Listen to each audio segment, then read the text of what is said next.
Bonjour et bienvenue dans cette vidéo. Alors j'ai fait cette vidéo parce que il y a quelques jours, il y a un événement, enfin bon j'appelle ça un événement, peut-être pas pour vous, mais moi qui suis donc un fanatique de tout ce qui est gestionnaire de tâches, il y a en fait Things qui est un des logiciels de tâches les plus connus sur Mac qui vient de sortir sa version 3.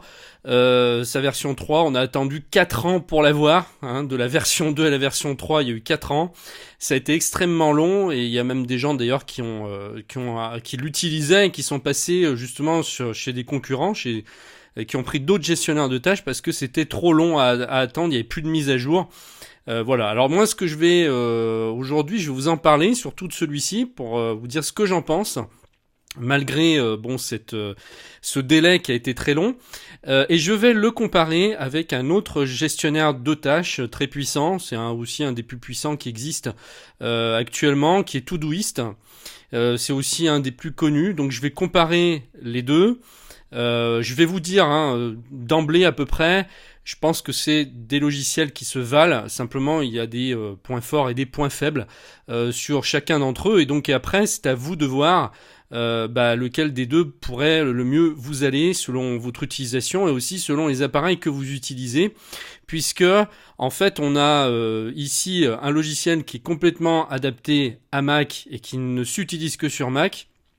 Et vous avez un logiciel qui s'utilise partout, aussi bien sur PC que sur Mac, que sous Linux, enfin sur tous les systèmes. J'ai laissé personne cette fois-ci dans le... je donne une solution pour tout le monde, parce que quand j'avais parlé d'OmniFocus, malheureusement OmniFocus ne fonctionne que sur Mac aussi. Voilà, donc on va y aller, je vais faire un comparatif de ces deux outils que j'aime beaucoup, je vous le dis honnêtement, c'est deux outils que j'aime beaucoup, même si aujourd'hui j'utilise OmniFocus et que j'utilise plus ces deux-là. C'est simplement parce qu'à un moment donné il faut faire un choix, on peut pas utiliser 4 logiciels de tâches en même temps, faut en choisir un, limite on peut en choisir deux. À la limite, on peut très bien prendre un pour ses points forts et l'autre pour d'autres points forts, ou séparer par exemple l'activité personnelle du professionnel. C'est tout à fait possible, mais moi je vous déconseille d'utiliser plus de deux gestionnaires de tâches, parce qu'après ça devient vite n'importe quoi. On sait plus où on en est, il y en a partout. Enfin bon, voilà. Alors ça va être intéressant pour vous si vous n'utilisez pas ou si vous connaissez pas ces deux logiciels, ou si tout simplement à l'heure actuelle vous n'utilisez pas de logiciel de tâches. C'est possible que vous ne marquiez même pas vos tâches à la limite, ou que vous utilisiez peut-être une feuille de papier pour noter, mais c'est vrai que la plupart des gens, moi je sais qu'autour de moi 90% des gens ne marquent pas leurs tâches et ce qu'ils ont à faire, ce qui est pour moi d'ailleurs très mauvaise chose, parce que marquer ses tâches fait toute la différence. Même si c'est sur un cahier, même si c'est sur un carnet ou une feuille de papier, c'est toujours beaucoup mieux que de rien noter. Sinon, vous avez tout en tête, vous gardez tout en tête.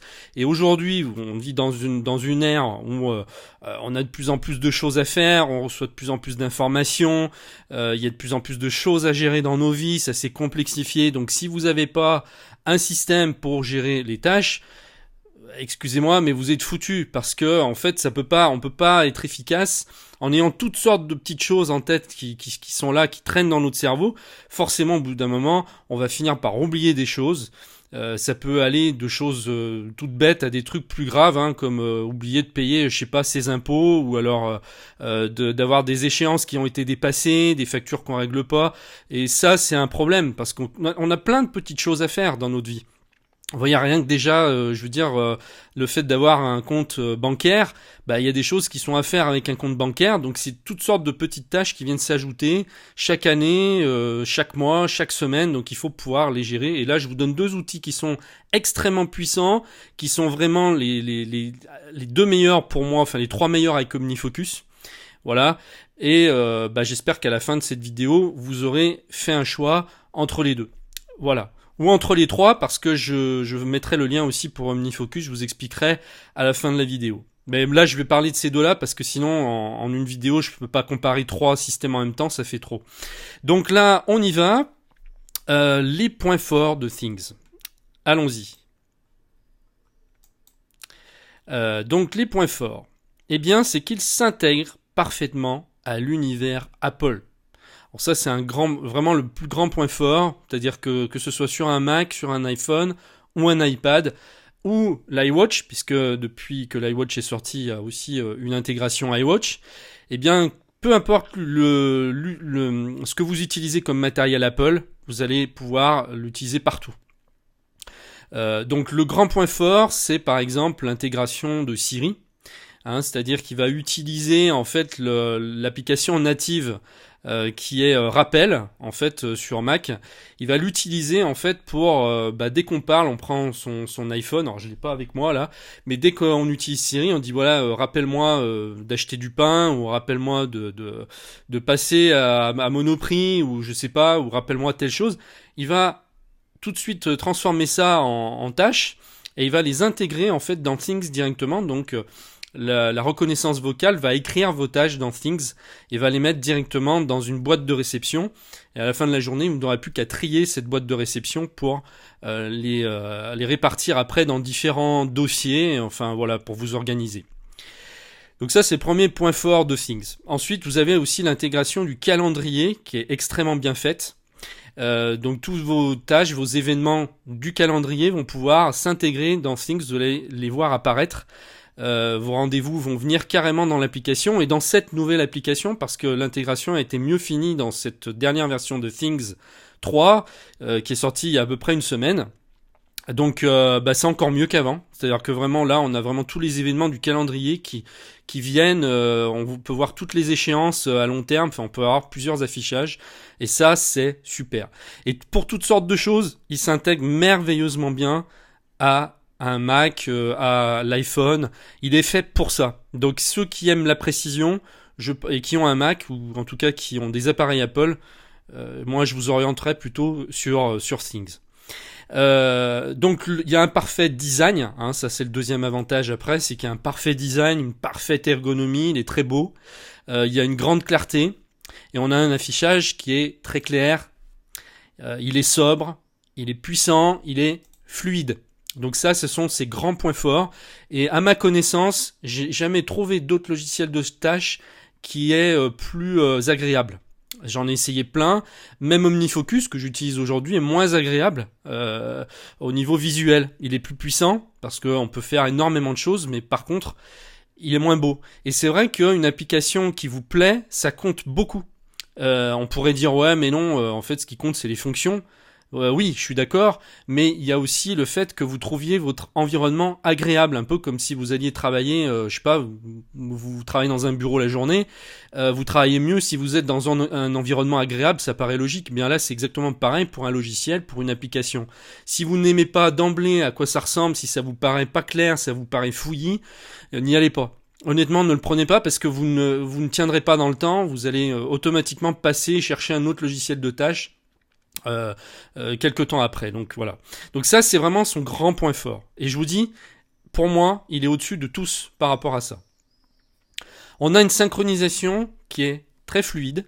Alors ils ont amélioré beaucoup leur système au fil du temps. Moi j'ai connu vraiment la première version de Things, ça remonte à 2009. Puisqu'ils avaient sorti Things, je crois, en 2008, et je l'ai connu en 2009. Et au début, on avait une synchronisation uniquement par Wi-Fi. Vous imaginez, bon voilà, on est obligé d'être aux alentours des machines, on est obligé d'être chez soi pour pouvoir synchroniser de l'iPhone à Things. L'iPad n'existait même pas d'ailleurs. Donc en fait on synchronisait l'iPhone et le Mac. Alors maintenant bien sûr ça passe par en ligne, il y a directement un serveur Things qui est prévu pour ça, vous pouvez le synchroniser partout où vous êtes, du moment que vous avez une connexion 3G, et ça marche extrêmement bien, c'est quasiment instantané. Ensuite, il y a une excellente gestion des tags. Alors les tags, vous ne savez pas ce que c'est, ce sont des mots-clés en fait qui permettent de détecter toutes nos tâches. Et donc on va pouvoir classer toutes nos tâches par ces mots-clés, et on va les voir apparaître en haut. Voilà, ça peut être une personne, ça peut être des contextes, ça peut être le nom d'un lieu. Enfin, vous voyez, c'est beaucoup. En fait, les tags, c'est plutôt des contextes. On va pouvoir gérer nos tâches par contexte. Et pareil, c'est le meilleur logiciel qui existe par rapport à ça. Il est au-dessus de tous, encore une fois, puisque j'en ai essayé plein, et vraiment le système de tag est extrêmement bien fait, il est souple, il est fluide, on peut faire absolument ce qu'on veut. Et là, par rapport à... Bon, c'est vrai que j'ai dit que je parlais pas d'OmniFocus, mais je vous en parle quand même. OmniFocus n'a pas de système de tag et c'est vrai que ça manque. On a un système de contexte, mais on peut mettre qu'un seul contexte, alors qu'avec Things, on va pouvoir en mettre autant qu'on veut. Ensuite, on a une programmation des tâches qui est extrêmement complète. Pareil, c'est un des logiciels avec Todoist, puisqu'ils sont à peu près équivalents à ce niveau-là. Ils font pas tout à fait les mêmes choses. Pareil, mais j'ai même une préférence quand même pour Things. C'est vrai qu'on peut programmer les tâches incroyablement. On peut, bien sûr, au-delà de répéter et de dire voilà, je veux que ça arrive toutes les semaines ou tous les mois, je veux que telle tâche soit répétée à une date régulière. Eh bien, non seulement ça, on peut faire ça, mais on peut lui dire carrément de répéter la tâche, par exemple tous les premiers du mois, ou tous les 2 du mois, ou alors tous les premiers lundis et le 3e lundi du mois, ou alors tous les 15 du mois. Enfin voilà, il est extrêmement complet, on peut comme ça cumuler les répétitions. Donc ça, j'adore. Et puis l'autre point important, c'est que toutes les tâches qui sont programmées ne vont pas venir nous perturber puisqu'elles n'apparaissent que le jour où on a besoin de les faire. Donc ça, c'est aussi très important pour garder toujours le focus et la clarté sur ce qu'on doit faire maintenant. Alors il y a aussi l'affichage, puisque c'est un petit peu, j'ai oublié tout à l'heure de vous en parler, mais ça va avec. Quand je vous dis que on est focus, c'est-à-dire que vous allez avoir un affichage aujourd'hui en haut que j'adore, c'est-à-dire que le mot aujourd'hui est très important puisque ça nous recentre toujours sur le présent.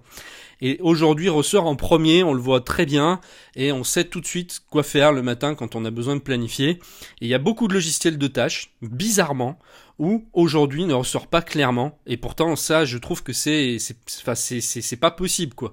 Pour moi, on doit avoir aujourd'hui en premier. Puisque voilà, on fait les choses dans le présent, on les fait pas dans le futur. Bon, donc par rapport à ça, aujourd'hui est très clair dans l'affichage et ça, c'est un point positif.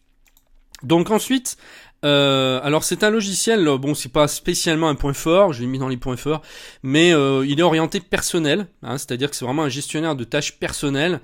Vous n'allez pas pouvoir partager les tâches, Todoist le fait ça. Mais donc avec Things, on pourra pas partager ça avec d'autres personnes, d'autres utilisateurs de Things par exemple. Bon, faut le savoir.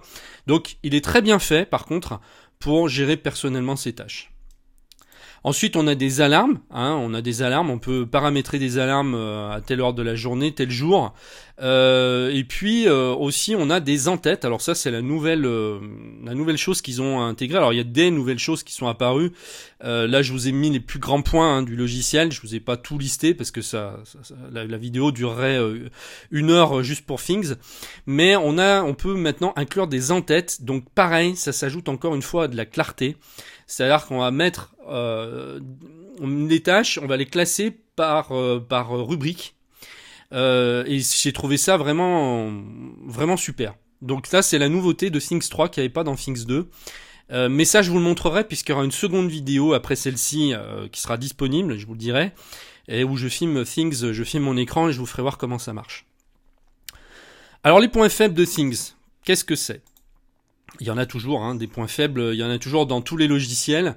Je n'en trouve pas beaucoup quand même. J'en trouve pas beaucoup. Le plus gros point faible, c'est qu'il est disponible que sur Apple, que sur les appareils Apple. Donc si on est sur PC, on peut pas l'utiliser. Et si on peut, comme moi, travailler sur 2 machines, 2 univers différents. Donc moi, je travaille à la fois sous Mac et sous PC.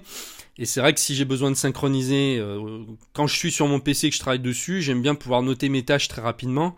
Là, je vais pas pouvoir le faire. Je vais être obligé automatiquement de revenir sur mon Mac pour noter la tâche et je peux pas le faire à partir de mon PC. Donc ça, c'est un point faible. On n'a pas de sous-projet. Things a toujours fonctionné avec simplement des projets. On peut pas créer des sous-projets. Alors que la plupart des logiciels de tâches le font aujourd'hui. Donc ça peut être un point faible par rapport à certaines choses. Si vous avez un système d'organisation assez pointu, ça peut vous limiter.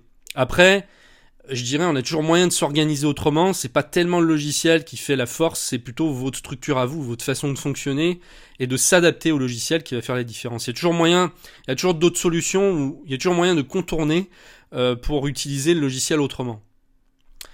Voilà, mais en tout cas, il n'y a pas de sous-projet. Ensuite, on n'a pas de sous-tâche non plus. Alors si, maintenant on en a, justement. Il n'y en avait pas jusqu'à maintenant.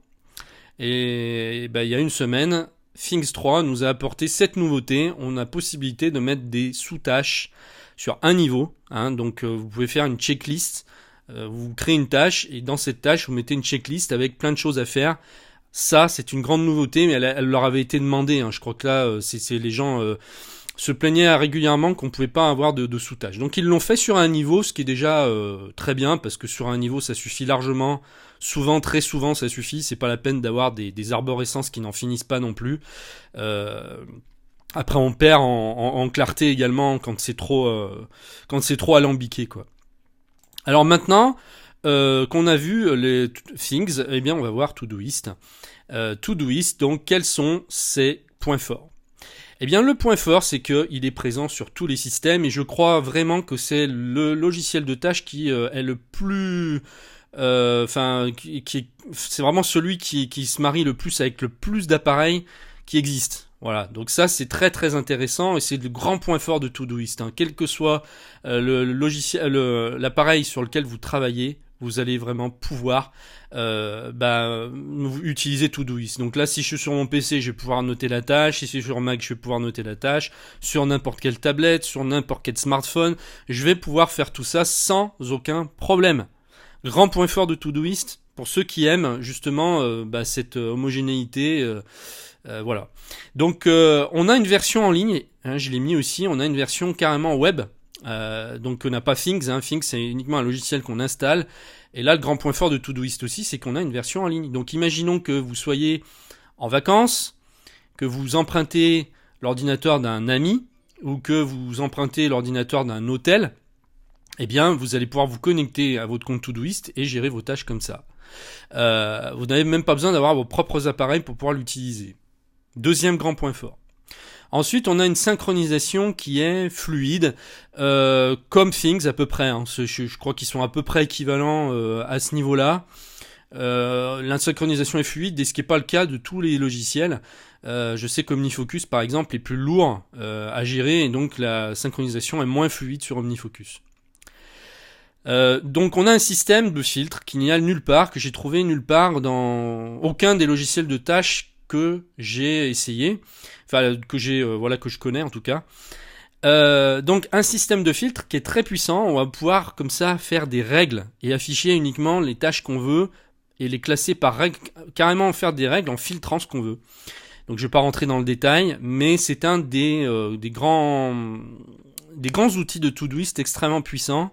Et pour ceux qui aiment les affichages différents, alors on peut le faire aussi avec OmniFocus, c'est afficher des perspectives différentes. C'est un peu la même chose ici. On va pouvoir uniquement afficher les tâches qu'on veut par priorité, par mots-clés. On peut faire tout ce qu'on veut par rapport à ces filtres. L'autre grand point fort de Todoist, c'est qu'il est orienté collaboration et travail d'équipe. Contrairement à Things, qui ne fait pas du tout dans ce créneau-là. Donc il est très très orienté travail d'équipe. Donc si par exemple vous avez une petite entreprise, même une grosse entreprise, pourquoi pas. C'est pas relié à la taille de l'entreprise. Mais si vous avez une boîte et que vous voulez avoir un logiciel de tâches pour tous vos employés et que vous voulez quelque chose de puissant et de collaboratif, eh bien Todoist est parfait absolument pour ça. Vous allez pouvoir avoir la possibilité d'assigner des tâches à chaque personne chaque utilisateur de Things. Ils vont apparaître en fait, vos utilisateurs vont apparaître et vous allez pouvoir dire à telle personne je lui assigne telle tâche, lui mettre une alarme, voilà. Et il y a une boîte de réception commune. Ça, je l'ai pas vu sur les autres logiciels de tâches. C'est-à-dire que généralement, comme ils utilisent à peu près la méthode GTD, tous plus ou moins, on a toujours cette boîte de réception qui revient dans tous les logiciels de tâches. Et ici, c'est le seul logiciel que je connais comme ça. Il y a une boîte de réception pour personnel et une boîte de réception équipe. Et vous pouvez faire passer de l'une à l'autre les tâches. Et après, vous les organisez. Vous pouvez carrément prendre des projets et les partager ces projets, etc. Donc ça, c'est le grand point fort de Todoist. Ensuite, un autre point fort, c'est que là, on peut ajouter des photos et des fichiers carrément dans Todoist. Contrairement à Things, alors Things, on peut aussi mettre des fichiers, mais ça va être un lien. Ça va pas être le fichier qui va être uploader directement sur les serveurs de Things. Sur Things 3, je pense pas que ça ait changé. J'ai pas essayé, mais c'est toujours à peu près la même chose. On a un lien en fait qui est relié donc au fichier, et il faut qu'il soit pour ça sur votre machine, donc sur votre Mac. Alors que Todoist, il importe le fichier, et vous pouvez le regarder partout. Donc ça, c'est quand même très intéressant, et on peut ajouter des photos, c'est-à-dire prendre une photo, l'intégrer directement dans Todoist. Il y a une fonction pour ça. Ensuite, on a des sous-projets sur 4 niveaux. On peut créer des sous-projets. Voilà, ça c'est un des points forts. On a des sous-tâches aussi sur 4 niveaux qu'on peut créer. Donc si on veut décomposer vraiment nos tâches, eh bien là, contrairement à Things, on va pouvoir descendre dans les niveaux.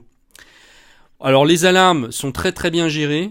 Aussi, on peut recevoir des emails, voilà, aux heures exactes, voilà, on peut programmer. Il y a une programmation qui est très très bien faite aussi sur Todoist pour programmer ces tâches. C'est très bien fait. On peut dire par exemple, je veux que ces tâches se répètent le jeudi et le mardi pendant 4 semaines, et puis au bout de la 4e semaine, ça s'arrête. On arrête à cette date-là.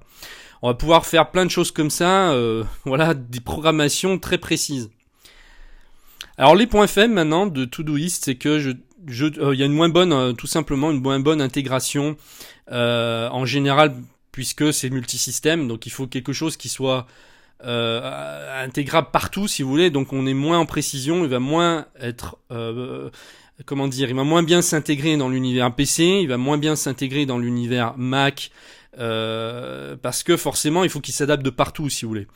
Alors je dis pas que c'est mauvais, je dis loin de là, mais Things est une application qui a été développée uniquement pour Mac, donc c'est normal qu'à ce niveau-là elle soit plus précise et qu'on puisse travailler plus en précision sur certains aspects. Et ça, c'est toujours le problème des logiciels qui sont orientés, il y a le pour et le contre. Voilà. Donc, on a une moins bonne clarté en général aussi. Alors, je dis pas ça fait partie des logiciels de tâches qui ont une très bonne ergonomie et une très bonne clarté, mais cependant, j'ai une préférence, comme je vous disais tout à l'heure, pour Things à ce niveau-là. Pourquoi ? Parce que Things est tellement bon là-dedans que il n'y a pas d'autre logiciel pour moi qui le surpasse à ce niveau-là, au niveau look. Voilà. Donc, ça veut pas dire qu'il y a une mauvaise clarté dans Todoist, ça veut dire que je trouve qu'elle est moins bonne personnellement. Voilà. Ensuite, alors ça, c'est un point négatif qui m'a beaucoup bloqué à un moment donné où je l'ai utilisé, c'est l'impossibilité de cacher les tâches qui sont programmées. Alors, je ne sais pas pourquoi Todoist n'a pas pensé à ça, de pouvoir masquer en fait les tâches qu'on n'a pas encore à faire. C'est-à-dire qu'à chaque fois qu'on va aller dans un dossier, on va créer un projet, on va aller dans ce projet, on va avoir nos tâches. Bien, toutes les tâches sont notées, même celles qu'on n'a pas à faire. Donc, celles qu'on aura à faire, par exemple, dans une semaine, ou dans 15 jours, ou celles qui se répètent, tout simplement, tous les jours, ou toutes les semaines, ou tous les mois, elles vont apparaître. Et donc, je trouve que ça nous enlève du focus, puisque ça distrait. Moi, ce qui m'intéresse, c'est de voir ce que j'ai envie de faire maintenant, et pas ce que je vais faire, ce que j'ai à faire dans une semaine, ou dans 6 mois, ou dans 1 an. Et ça manque. Voilà, ça manque. Alors, on pourra dire, on peut utiliser les filtres après pour ça. Je suis d'accord, mais c'est quand même dans les projets, on devrait pouvoir les faire disparaître pour qu'elles n'apparaissent que quand on en a besoin. Au moins qu'il y ait une fonction qu'on puisse au moins choisir si on veut les voir ou pas. Ça, c'est un point négatif pour moi. Ensuite, le dernier point négatif, c'est le prix du logiciel, puisque là, il ne s'agit pas d'un achat, mais d'un abonnement. Things s'achète une seule fois, qui coûte 49€ sur Mac, et il coûte 10€ sur iPhone et sur iPad, je sais pas, ça doit être 10 ou 15 aussi. Bon, alors vous payez séparément et ça vous revient, il faut faire le calcul, 10, 60, dans les 75€ au total, mais vous payez qu'une fois. Après, vous l'avez pour des années. Là, Things, depuis 2009, n'a jamais refait payer ses clients, même pour quand il a fait sa version 2. J'ai pas repayé ma licence, donc ça veut dire que j'avais payé 49€ plus 10€, aux alentours de 70€ pour de 2009 jusqu'à 2017, 8 ans. Ça fait 8 ans, j'ai pu l'utiliser pendant 8 ans sans repayer de licence. Vous imaginez ? Alors que Todoist fait payer quand même 29€, 28,99€ par an. Ça revient plus cher, au bout de 3 ans, vous en avez carrément pratiquement pour, même 2 ans, parce que vous payez une année, la seconde et la troisième, donc ça fait 2 ans qui se passent, et entre ces 2 ans, vous avez payé quasiment 90€. Donc ça, c'est un des points, il est quand même assez cher. Donc voilà, j'ai fait un petit peu le topo. Hein, voilà, bon, c'est deux logiciels que j'ai beaucoup utilisés, donc je les connais très bien. Moi, j'ai une petite préférence, légère préférence pour Things parce que, encore une fois, j'aime son côté clarté, j'aime son côté sobre, efficace, très beau au niveau du design. Mais bon, ils se valent. Hein. C'est vraiment à peu de choses près. Après, c'est à vous de voir. Déjà, si vous êtes sur PC, le choix va être vite fait, puisque Things vous ne pourrez pas l'utiliser. Donc voilà, c'est peut-être ça qui va faire que vous allez trancher. Puis après, si vous avez un Mac, vous pouvez choisir entre Things et Todoist. Pourquoi pas essayer les deux. Vous prenez une version d'essai pour chaque et vous faites votre propre idée. Ou selon la liste que je viens faire, vous voyez bien de quoi vous avez besoin et peut-être moins besoin. Si par exemple vous ne comptez pas travailler en équipe, Todoist n'est peut-être pas nécessaire, puisque c'est peut-être la grosse différence qu'il y a entre Things et Todoist, c'est peut-être celle-là la plus grosse. Voilà. Alors, ce que je vous propose, c'est d'aller voir ma vidéo que j'ai faite sur Things. Je vous fais une présentation du logiciel. Alors je l'ai fait pour Todoist déjà. C'est une vidéo qui est disponible sur la chaîne YouTube que j'ai fait l'année dernière, qui a été très bien appréciée. Elle dure assez longtemps. Voilà, j'ai présenté Todoist. Vous pouvez aller voir cette vidéo. Je la mets en bas dans la description. Quant à Things, j'ai fait une vidéo toute nouvelle pendant la sortie, puisque Things vient de sortir sa version 3, c'était vraiment le moment de la faire. Donc là, j'ai fait carrément une vidéo sur la dernière version de Things que vous pouvez regarder en vous connectant à votre espace privé, ou si vous n'avez pas d'espace privé, créez-le. Il y a un lien en bas qui vous permet de créer un espace membre privé gratuit. Simplement en renseignant votre nom, votre email et en créant avec un mot de passe. Et ensuite vous allez pouvoir vous connecter à un espace membre qui est gratuit. Il y a une version payante aussi, mais en tout cas cette vidéo-là fait partie des contenus gratuits de la zone membre, donc vous pourrez l'avoir sans payer. Créez votre espace, allez dans la description, vous cliquez sur le lien créer mon espace membre, et puis vous allez pouvoir la regarder tout de suite après. Pour terminer, OmniFocus, j'ai fait une formation dessus qui est complète. Donc si ça vous intéresse, pareil, je mets le lien en dessous de la vidéo. Donc allez la voir. Alors c'est carrément un gros programme. Hein. C'est une formation qui est en 13 vidéos. C'est vraiment fait pour les geeks de l'organisation, quoi, les mecs obsédés par ça, qui ont vraiment envie d'avoir un système hyper puissant au quotidien. Ça va même au-delà de ces gestionnaires de tâches. Donc pareil, j'ai fait, si vous voulez voir cette formation, cliquez sur le lien qui correspond dans la description. Voilà, écoutez, je vous remercie de m'avoir suivi, puis je vous retrouve tout de suite derrière dans une prochaine vidéo, donc soit Things, soit OmniFocus, soit Todoist. Allez, à tout de suite.